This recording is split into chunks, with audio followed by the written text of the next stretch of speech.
Welcome to BHU study capital. आपका स्वागत है बीएचयू स्टडी कैपिटल पे। जैसा कि आपको पता है कि सीयूईटी अनाउंस हो चुका है, फॉर्म भी निकल चुके हैं, डेट ऑफ एग्जामिनेशन भी लगभग क्लियर है, जुलाई की सेकेंड वीक एग्जाम जैसा कि एनटीए ने कहा है। तो अब जितने भी सेंट्रल यूनिवर्सिटी में आप जाना चाहते हैं, चाहे आप यूजी के किसी भी कोर्स में जाना चाहते हैं, बीए बीकॉम बीएससी, आप जिस भी कोर्स में जाना चाहते हैं आपको सीयूईटी से गुजरना पड़ेगा। और जितनी भी सेंट्रल यूनिवर्सिटी है इंडिया में, 43 सेंट्रल यूनिवर्सिटी है, सबका एक ही एग्जाम होगा, सीयूईटी। तो उन सबके कुछ आप में डाउट है बहुत ज़्यादा कि क्या पैटर्न है, क्या एलिजिबिलिटी क्राइटेरिया है, सिलेबस किस किस का क्या है, किस किस, और जो एनटी ने एक पैटर्न डिसाइड करके दिया था कि लैंग्वेज का होगा, सेकंड सेक्शन हमारा डोमेन होने वाला है, थर्ड सेक्शन हमारा जनरल टेस्ट होने वाला है। तो आपको कैसे क्या चीज़ें अटेम्प्ट करनी है वो आपको देखना होगा, है ना। तो आज मैं उस सबके बारे में डिस्कस करूंगा। और आपकी जो मोस्ट फेमस सेंट्रल यूनिवर्सिटी है, जो आप कह सकते हैं कि आप जिसका हर बार नाम दोहराते हैं, यूनिवर्सिटी ऑफ दिल्ली, आज हम इसका पैटर्न डिटेल में डिस्कस करेंगे, क्या एलिजिबिलिटी क्राइटेरिया है, क्या पैटर्न है हमारे लिए, उसको आज अपन देखेंगे, ठीक है। और जितने भी सेंट्रल यूनिवर्सिटी में एग्जाम होने वाले हैं सब सीयूईटी से ही होंगे। और आपको आप जब फॉर्म भरेंगे तो आपको चूज करना होगा कि आप कौन सी यूनिवर्सिटी में जाना चाहते हैं, आपको उसका पैटर्न फिल करना होगा, है ना। तो आपको सबका यूनिवर्सिटी क्राइटेरिया देखना होगा, किसमें मेरे को ये चीज अटेम्प्ट करनी है, तभी एडमिशन मिलेगा।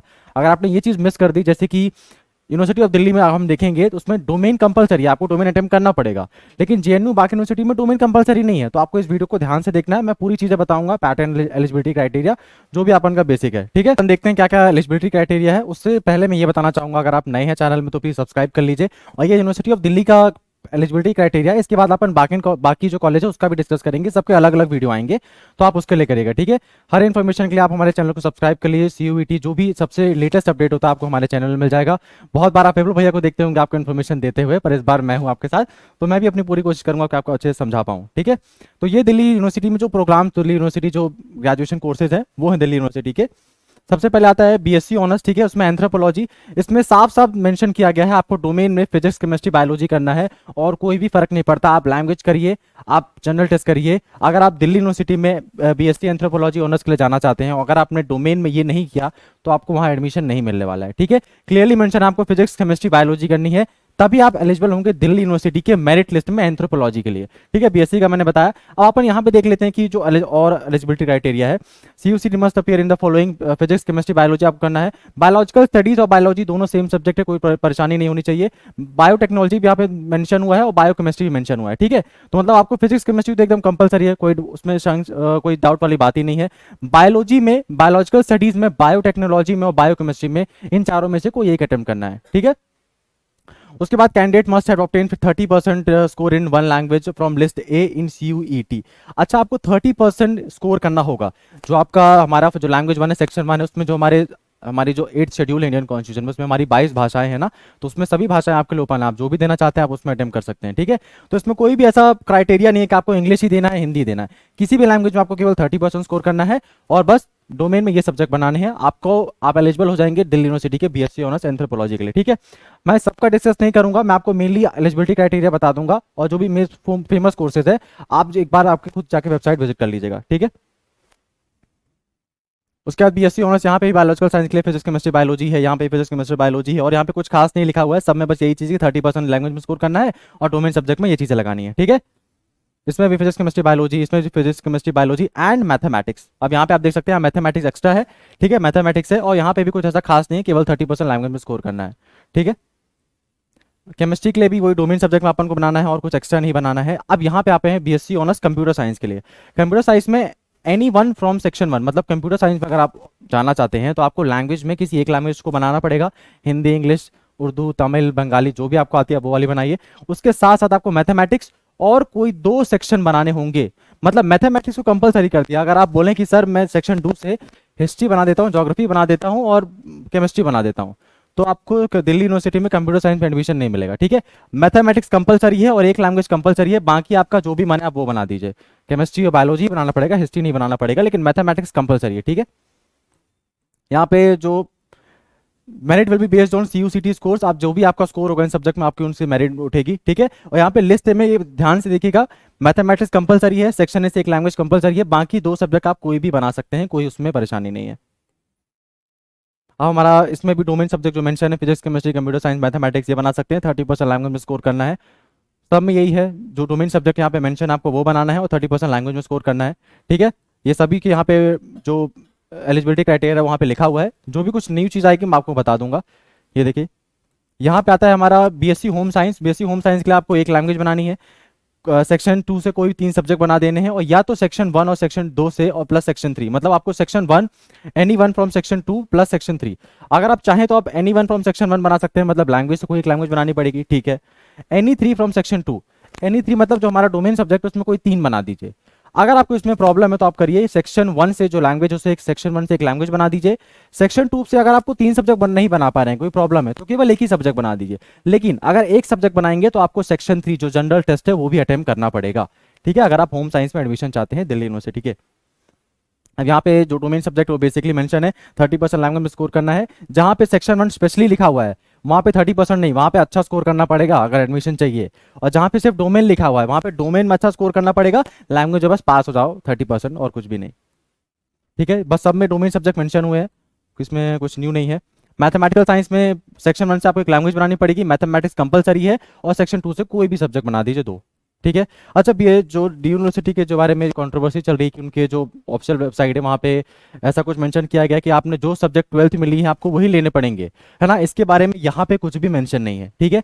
तो यहाँ पे मैं नहीं कह सकता कि आपने जो 12th में लिया है या जो भी जैसे दिया है, यहाँ पे अगर मैथमेटिक्स कंपलसरी किया है तो मैथमेटिक्स लेना पड़ेगा। एनी 2 मतलब सेक्शन 2 से कोई भी 2 बना दीजिए, है ना। जैसे इसके बारे में कुछ न्यू या इन्फॉर्मेशन आती है वैसे ही आपको डिटेल हम बता देंगे, ठीक है। उसके लिए चैनल को सब्सक्राइब जरूर करके रखिएगा। यहाँ पे बहुत सारे कोर्स है, मैं सब कोर्स का नहीं बताऊंगा। जैसे आपको संस्कृत के लिए बता देते हैं, हमारे बीए के कोर्स ओपन हो चुके हैं। बीए ऑनर्स संस्कृत के लिए आपको any one language from section 1 बनाना होगा, संस्कृत को सेक्शन 1 में बनाना होगा।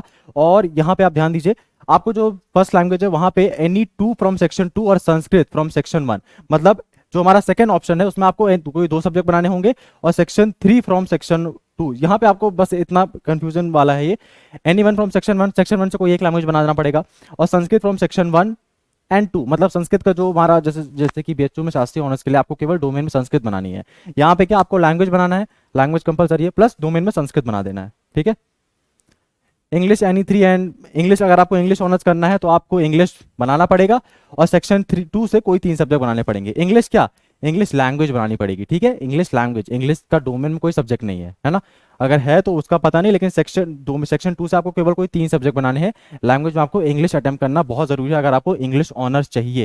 ये बात ध्यान दीजिएगा, अगर आप इंग्लिश में हिंदी बना के आ जाएंगे और सेक्शन में से कोई 3 कर देंगे और बोलेंगे मेरे को इंग्लिश ऑनर्स चाहिए, तो नहीं मिलेगा, क्योंकि साफ साफ वेबसाइट में लिखा हुआ है कि आपको इंग्लिश ऑनर्स चाहिए तो आपको इंग्लिश बनानी पड़ेगी, ठीक है।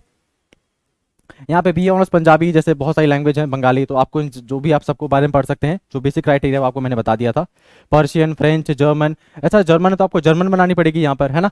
कुछ कुछ यूनिवर्सिटी के अटपटे क्राइटेरिया है तो यहाँ पे है ऐसे क्राइटेरिया आपको बनानी पड़ेंगी। यहाँ पे जो दिया हुआ है कि इसे इटालियन आप बना सकते हैं, जो आपको फॉरेन लैंग्वेज का भी पेपर होना है आपका, ऐसा नहीं कि इटालियन का पेपर नहीं होगा आपका। जो तो एक 4th सेगमेंट है वहाँ पे फॉरेन लैंग्वेज भी मेंशन है, ठीक है। आपको इटालियन बनानी पड़ेगी अगर बी ऑनर्स इटालियन में करना है।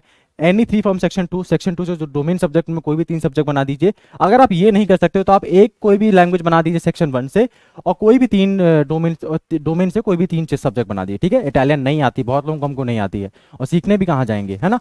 तो अगर आती है तो बहुत अच्छी बात है, इटालियन बना दीजिए। नहीं आती तो सेक्शन 1 से कोई भी लैंग्वेज बना दीजिए, और डोमेन से कोई भी 3 सब्जेक्ट बना दीजिए, ठीक है। अब ऐसा सबका बहुत बड़ा ज़्यादा क्राइटेरिया है, कब से 100 से ज़्यादा कोर्सेज है, तो सबका मेंशन नहीं करूंगा मैं, जो भी इंपॉर्टेंट है उसको बताऊंगा, ठीक है। अब देखिए यहाँ पे, आप देखिए यहाँ पे ध्यान से देखिए, बीए ऑनर्स हिंदी पत्रकारिता में क्या लिखा हुआ है, आपको हिंदी बनाना तो कंपलसरी है, इसमें कोई भी छूट नहीं है। दूसरा क्या है, एनी 3 फ्रॉम सेक्शन 2, डोमेन जो सब्जेक्ट है ना उनमें कोई भी 3 सब्जेक्ट बना देने हैं। और अगर आप ये नहीं कर सकते तो आप सेक्शन 3 जो है जनरल टेस्ट वो दे दीजिए, सेक्शन 3 दे दीजिए प्लस हिंदी बना दीजिए, आपको एडमिशन मिल जाएगा हिंदी पत्रकारिता में। अगर आपको जनरल टेस्ट नहीं बनाना है तो आप डोमेन सब्जेक्ट में कोई 3 सब्जेक्ट बना दीजिए, आपको फिर एडमिशन मिल जाएगा, ठीक है। दोनों ऑप्शन ओपन है। अब ये जितने भी क्राइटेरिया, अब यहाँ पे अपन जो ह्यूमैनिटीज वाले सब्जेक्ट उनको देख लेते हैं, ठीक है। तीनों इंपॉर्टेंट सब्जेक्ट हैं, बहुत लोग वेट भी कर रहे होंगे इसका अपन देख लेते हैं। बीए ऑनर्स में अगर आपको ज्योग्राफी लेना है दिल्ली यूनिवर्सिटी में, तो आपको कोई भी लैंग्वेज बनानी पड़ेगी, कोई भी, मतलब हिंदी इंग्लिश कंपलसरी नहीं है, आपसे जिस आप नेटिव प्लेस से बिलोंग करते हैं। अगर आप वेस्ट बंगाल से, आपको बंगाली अच्छी, तो आप बंगाली लैंग्वेज भी बना सकते हैं, कोई प्रॉब्लम नहीं है, ठीक है। और एनी 3 सब्जेक्ट फ्रॉम सेक्शन 2, मतलब यहाँ पे साफ साफ कह दिया है कोई भी एक लैंग्वेज बना दीजिए, और जो डोमेन सब्जेक्ट है उसमें कोई भी 3 सब्जेक्ट बना दीजिए, चाहे आप हिस्ट्री बनाइए, ज्योग्राफी बनाइए, पॉलिटिकल साइंस बनाइए, इकोनॉमिक्स बनाइए, आपका जो मन है आप कोई भी 3 सब्जेक्ट बनाइए। इन दोनों के हिसाब से आपकी मेरिट बनेगी और आपको बीए ऑनर्स ज्योग्राफी मिलेगा दिल्ली यूनिवर्सिटी में, ठीक है। यहाँ पे एक बार साफ साफ लिखा हुआ है, आपको सबसे पहले तो सेक्शन ए से लैंग्वेज बनानी पड़ेगी, ठीक है। और any two subject from list B1 plus any one subject either list B1 और B2।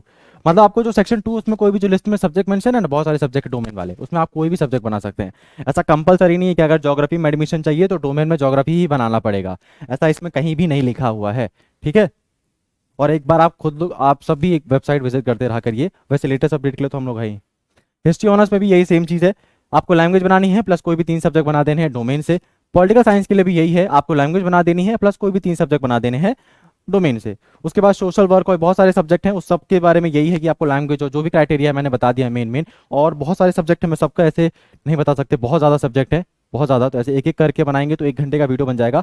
बेसिक जो क्राइटेरिया है, जैसे सब लोग कह रहे थे कि 12th में गैप नहीं होना चाहिए, ये सब नहीं होना चाहिए, ये सब कहीं पे भी कुछ भी नहीं लिखा हुआ है, ठीक है। जिस सब्जेक्ट में एडमिशन चाहिए उसके बारे में साफ साफ लिखा हुआ है। जैसे कि अगर संस्कृत में एडमिशन चाहिए तो उसमें साफ साफ मेंशन है कि संस्कृत बनानी पड़ेगी लैंग्वेज में। हिस्ट्री ज्योग्राफी में क्या मेंशन है, लैंग्वेज कोई भी बना दीजिए, डोमेन सब्जेक्ट से कोई भी 3 सब्जेक्ट बना दीजिए अच्छे से, आपको एडमिशन मिल जाएगा आपकी मेरिट के हिसाब से, ठीक है। तो दिल्ली यूनिवर्सिटी का जो एडमिशन जो एलिजिबिलिटी क्राइटेरिया था और जो पैटर्न था जो भी, और जो सिलेबस था, सिलेबस ऐसे कि डिफाइन नहीं कि आप पूछेंगे, लेकिन ये जरूर बता दिया कि किस सब्जेक्ट को आपको किस सेगमेंट को अटेम्प्ट करना है, सेक्शन 1 को बनाना है या सेक्शन 2 को बनाना है या सेक्शन 3 को बनाना है। हालांकि ज़्यादातर देखने में से ही समझ में आ रहा है कि दिल्ली यूनिवर्सिटी में जनरल टेस्ट को इतनी इंपॉर्टेंस नहीं दी गई है, लैंग्वेज प्लस जो हमारे डोमेन सब्जेक्ट है मोस्टली उसी से क्वेश्चन आ रहे हैं, ठीक है। तो ये था दिल्ली यूनिवर्सिटी का आपके लिए। और अपने CUCT के फॉर्म आ चुका है, आपके जुलाई में पेपर होने वाले हैं, केवल 2 महीने का ही टाइम बाकी है, तो आप अपनी तैयारी शुरू कर दीजिए। अगर आपको थोड़ी हेल्प चाहिए, आपको लग रहा है कि थोड़ा सा मेरे को किसी गाइडेंस चाहिए, तो हमारा कोर्स ऑलरेडी है, आपको नीचे व्हाट्सअप नंबर हो रहा है, आप उससे कॉन्टैक्ट कर सकते हैं। और सबसे बड़ी बात 50% ऑफ चल रहा है अभी, तो आपके लिए बेस्ट मौका है, ठीक है। Thank you very much.